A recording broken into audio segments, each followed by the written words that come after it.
4 దశాబ్దాలకు పైగా రాజకీయ అనుభవం ఉన్న నేత మాజీ మంత్రి జీవన్ రెడ్డి జగిత్యాల నియోజకవర్గం నుంచి వరుసగా 11 సార్లు పోటీ చేసి 6 సార్లు గెలుపొందిన సీనియర్ మోస్ట్ నాయకుడు. టీడీపీ నుంచి కాంగ్రెస్లోకి వచ్చిన జీవన్ ఒకప్పుడు జగిత్యాలతో పాటు ఉమ్మడి కరీంనగర్ కాంగ్రెస్ రాజకీయాలను శాసించారు. అలాంటి ఆయన సొంత పార్టీలో ఇప్పుడు ఒంటరయ్యారు. ఏమీ చేయలేని నిస్సహాయక స్థితిలో కనిపిస్తున్నారు. మున్సిపల్ ఎన్నికల టికెట్ల విషయంలో కూడా ఆయన మాట చెల్లుబాటు కావటం లేదట. ఎమ్మెల్యే సంజయ్ కుమార్తో ఆయన వర్కపోరు శృతి మించడంతో కాంగ్రెస్లో ఆయన్ని పొమ్మనలేక పొగబెట్టారన్న టాక్ వినిపిస్తుంది. తెలంగాణలో మున్సిపల్ ఎన్నికల నోటిఫికేషన్ విడుదలవ్వటమే కాదు, నామినేషన్ల పర్వం ముగిసింది. దాదాపు అన్ని పార్టీల నుంచి ఒకరికి ఇద్దరు నామినేషన్లు వేశారు. నామినేషన్ల ఉపసంహరణ గడువు ముగుస్తుండటంతో ఇప్పుడంతా ఆయా పార్టీల అభ్యర్థులు ఎవరని చర్చించుకుంటున్నారు. ఉమ్మడి కరీంనగర్ జిల్లా అంతటా రాజకీయ వేడి పెరుగుతుండగా జగిత్యాల నియోజకవర్గంలో మాత్రం కాంగ్రెస్ లోనే ఇద్దరు నాయకులు తమ అనుచరులకి టికెట్లిప్పించుకోవటానికి నానా అవస్థలు పడుతుండటం కాంగ్రెస్ క్యాడర్ ను గందరగోళం లోకి నెడుతుందట. జగిత్యాల కాంగ్రెస్ లో తిరుగులేని నాయకుడిగా ఉన్న జీవన్ రెడ్డికి గత ఎన్నికల్లో కాంగ్రెస్ అధికారంలోకి వచ్చిన తర్వాత సీన్ రివర్స్ అయింది. బీఆర్ఎస్ నుంచి గెలిచిన సంజయ్ కుమార్ కాంగ్రెస్ లో చేరటంతో జగిత్యాల కాంగ్రెస్ లో ముసలం మొదలైంది. సంజయ్ కుమార్ కాంగ్రెస్ లో చేరటాన్ని జీవన్ రెడ్డి తీవ్రంగా వ్యతిరేకిస్తున్నారు. సంజయ్ హస్తం గూటికి చేరటాన్ని ఆయన చేతిలో వరుసగా 2 సార్లు పరాజయం పాలైన జీవన్ రెడ్డి జీర్ణించుకోలేకపోతున్నారు. ఆ క్రమంలో జగిత్యాల మున్సిపల్ ఎన్నికల సందర్భంగా జీవన్ రెడ్డి సంజయ్ వర్గీయుల విభేదాలు భగ్గుమంటున్నాయి. జీవన్ రెడ్డి అనుచరులకు కౌన్సిలర్ టికెట్లు వస్తాయా లేక ఎమ్మెల్యే సంజయ్ కుమార్ వర్గీయులది పైచేయి అవుతుందా అన్న చర్చ జోరుగా సాగుతోంది. బీ ఫామ్లు ఎవరికి దక్కుతాయన్న క్లారిటీ లేకపోవడంతో 2 వర్గాల వారు నామినేషన్లు దాఖలు చేశారు. ఒకవేళ ఎవరో ఒకరి అనుచరుడికి టికెట్ వస్తే మరొకరు పోటీ నుండి తప్పుకుని సహకరిస్తారా లేక రెబల్ గా బరిలో ఉంటారా అన్న సందేహాలు వ్యక్తమవుతున్నాయి.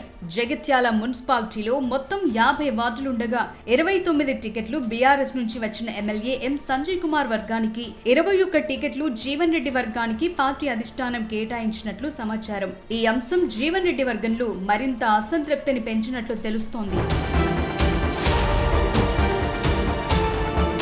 అయితే అధిష్టానం ఒకవైపు సర్వేలు చేస్తున్నా గెలుపు గుర్రాలకే టికెట్లంటోంది. ఆ క్రమంలో నాయకులను బుజ్జగించడం పార్టీ పెద్దలకు తలపోటుగా మారిందట. జగిత్యాలలో 4 దశాబ్దాలకు పైగా రాజకీయ అనుభవం ఉన్న సీనియర్లు జీవన్ రెడ్డి ఏది చెబితే అదే, ఎవరి పేరు చెప్తే అది ఫైనల్ అనేవారు. కానీ ఇప్పుడు పార్టీలో నిత్యం అవమానాలు ఎదుర్కొంటున్నారని జీవన్ రెడ్డి తీవ్ర అసంతృప్తితో కనిపిస్తున్నారు. మొదట్లో కొంత జీవన్ రెడ్డిని బుజ్జగించే ప్రయత్నం చేసినా ఇప్పుడు ఆయన చేస్తున్న వ్యాఖ్యలను అధిష్టానం పట్టించుకోవడం మానేసింది. ఇటీవల గాంధీ భవన్ లో నియోజకవర్గాల సమీక్షా సమావేశాలకు జీవన్ రెడ్డి వెళ్లగా అక్కడ ఎమ్మెల్యే సంజయ్ కుమార్ కంటపడటంతో ఆయన అగ్గి మీద గుగ్గిలమయ్యారు. తాను శాసించిన గాంధీ భవన్ లో అవమానాలు పడటం ఎందుకనుకున్నారో ఏమో గాని జీవన్ రెడ్డి అలకబూని మధ్యలోనే బయటకొచ్చేశారు. అసెంబ్లీ ఎన్నికల వరకు పార్టీ నిర్ణయాల్లో కీలకంగా ఉన్న తనకు మునుపటి స్థాయిలో మాట చెల్లుబాటు కావటం లేదని జీవన్ రెడ్డికి కూడా అర్థమైనట్లు కనిపిస్తోంది. జగిత్యాల నియోజకవర్గం సీనియర్ నేత, రాజకీయ కురువృద్ధుడికిచ్చే మర్యాద ఇదేనా అని మొదట్లో పార్టీ శ్రేణులు చర్చించుకున్నాయి. జీవన్, సంజయ్లు ఇద్దరు ఒకరిపై ఒకరు తూటాల్లాంటి మాటల బాణాలు విసురుకున్న అధిష్టానం ఇద్దరు నాయకులను కూర్చోబెట్టి మాట్లాడలేదు. అలకబూనిన జీవన్ రెడ్డిని మొదట్లో మంత్రి అడ్లూరి లక్ష్మణ్, సీనియర్ నాయకులు మధు యాష్కి బుజ్జగించే ప్రయత్నం చేసినా జీవన్ రెడ్డి మాటల తూటాలు నిత్యం రిపీట్ అవడంతో ఆయన్ని పార్టీ పట్టించుకోవటం మానేసిందట.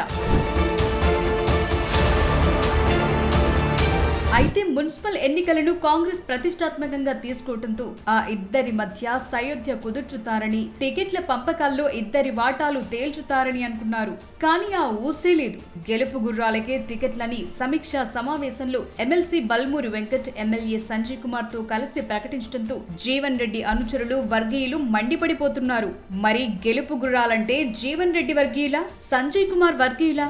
ఒకవేళ ఆశావహుల్లో ఒక వర్గానికి టికెట్ కన్ఫర్మ్ కాకపోతే పరిస్థితి ఏంటి అన్న చర్చలు జగిత్యాల కాంగ్రెస్ లో ఉత్కంఠ రేపుతున్నాయి. ఏదేమైనా మున్సిపల్ ఎన్నికలను చాలా ప్రతిష్టాత్మకంగా తీసుకున్న కాంగ్రెస్ ఈసారి సీనియారిటీ కన్నా సామర్థ్యం, పార్టీ ప్రయోజనాలే ముఖ్యమని భావిస్తోంది. ఆ క్రమంలో పార్టీ తీసుకునే నిర్ణయాలు తూచా తప్పకుండా పాటించాల్సిన పరిస్థితి.